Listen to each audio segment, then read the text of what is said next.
Hello. The title of this podcast is Don't Store More Stuff in There. This is inspired by Michael Singer's lecture series. And he is the author of The Untethered Soul, The Surrender Experiment, and Living Untethered.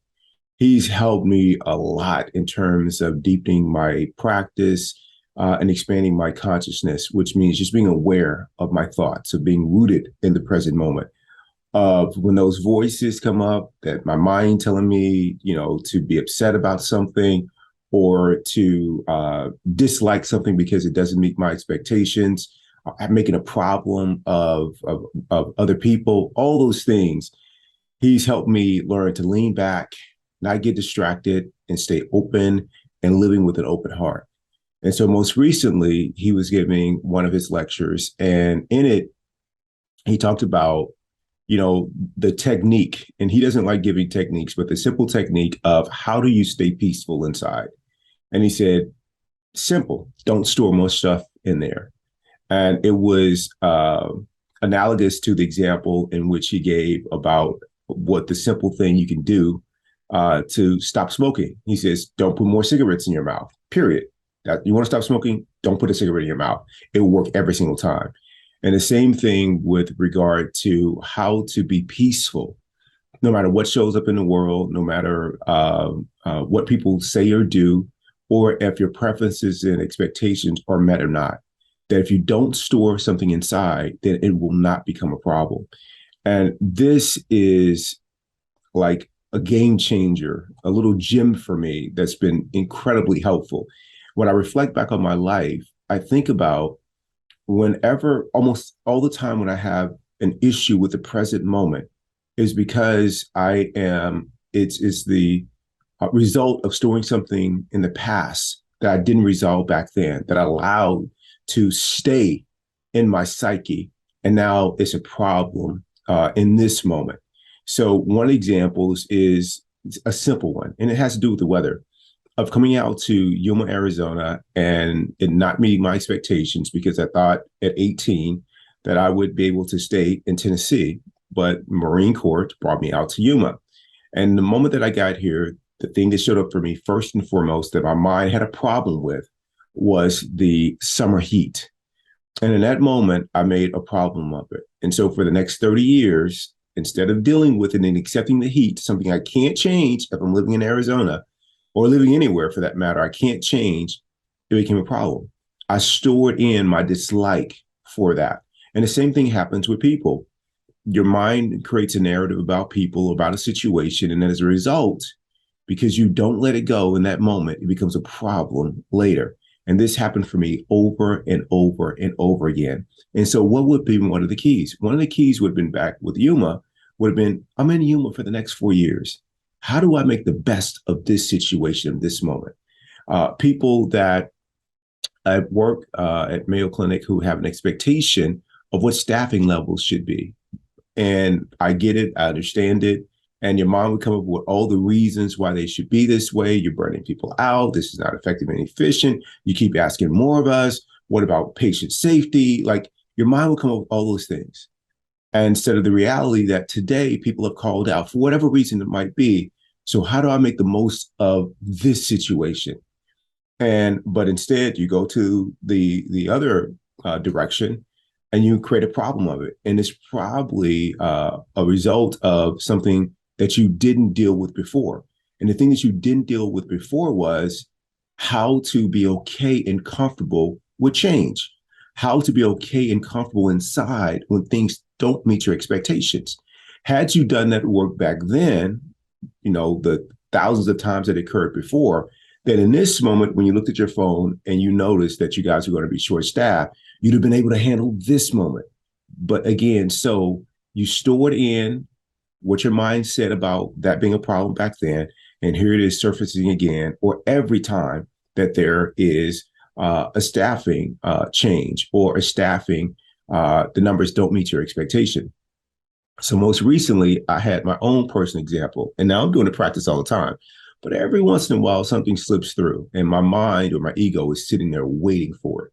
So most recently, one of the things that happened was I have this new manager that I report to, And she is amazing, like incredibly responsive, makes things happen, everything that I said I wanted. But as soon as I get it, I make a problem of it, right? My mind says, wait a second, like, it's like, oh God, I got to be on this and I got to do that. I'm like, but you said you wanted somebody who's responsive. You got somebody who's responsive. I mean, it's like people that say, I'll do anything to work at Mayo Clinic. Okay, you're working at Mayo Clinic.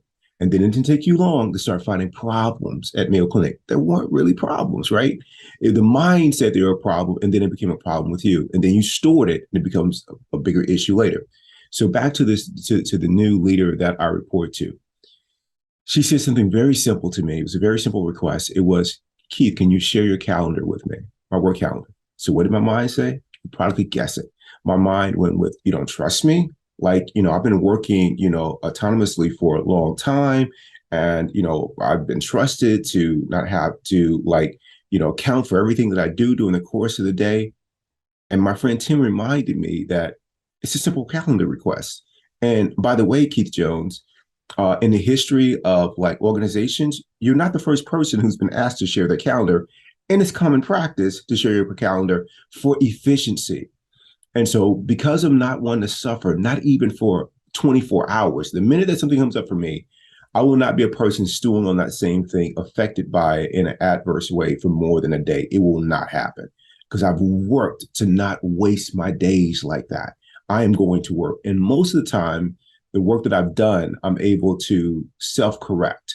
But there's sometimes something slips through. But I could tell this was going to be something that was going to be a problem if I didn't do something about it. I was going to store this.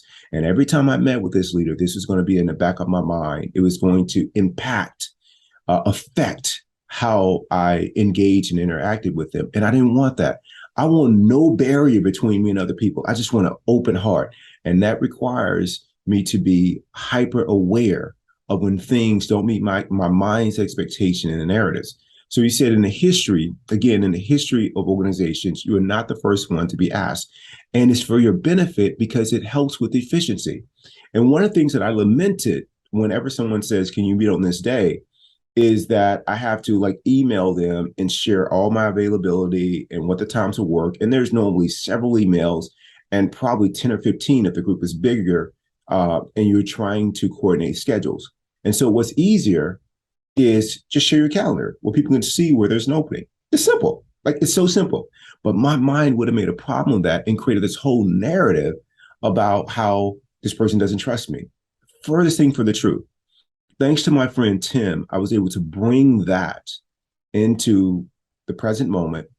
I was able to accept it. And immediately I got on the computer, shared my calendar, didn't know how to do it, but it was simple. It was checking a box. And then I got it done. And then once I got it done, I had a meeting today with that leader. And it was the best meeting because that didn't show up to the meeting with me. So I was able to be with the other person. Before, I wouldn't have been with the person. My narrative about the person would have been present. And I would have been viewing the meeting through that lens. And why would I want to do that? And people do the same things with their family. Something will happen years and years ago. And because they didn't deal with it and they stored it, it becomes a problem. And that's what shows up in your family interactions. That's what shows up when you are working with your kids, or if you've gone through divorce. That's what's showing up to those parent partnerships if you still have children together, even though you're divorced. So there's a different way about moving through life. And if you want to be free, the important thing is stop storing things, whether they're good or bad, because we have this assumption, well, I can store all the good stuff. Well, if you store all the good stuff and you become attached to the good stuff, what happens when that doesn't happen? For example, I had the perfect vacation in Hawaii. And then the next time you go to Hawaii, there's power outages, the flight was delayed, all the excursions, for whatever reason, have been called off because of a pandemic. Then you don't enjoy Hawaii because you stored inside that Hawaii had to be a certain way for everything to be okay for you to have a good time. But so if you don't store anything, good or bad, but be present for the moment exactly as it unfolds, you have a better experience. It'd be amazing. If you store, let's say that you are a medical provider and that when you are doing a surgery, that you have to have your team that's doing it. But for some reason, your team can't make it. then who shows up the next time? Then a different team shows up, and they may not have the same collective skill level or experience as the team that you would prefer to work with. So, but if you store that that's the only time you can have a great case or a great experience in the OR, then guess what? You shortchange the possibility of this experience with a different team also being rewarding. So the important thing is stop storing things, period. And then you'll be fine. Don't put cigarettes in your mouth. And then you can quit smoking.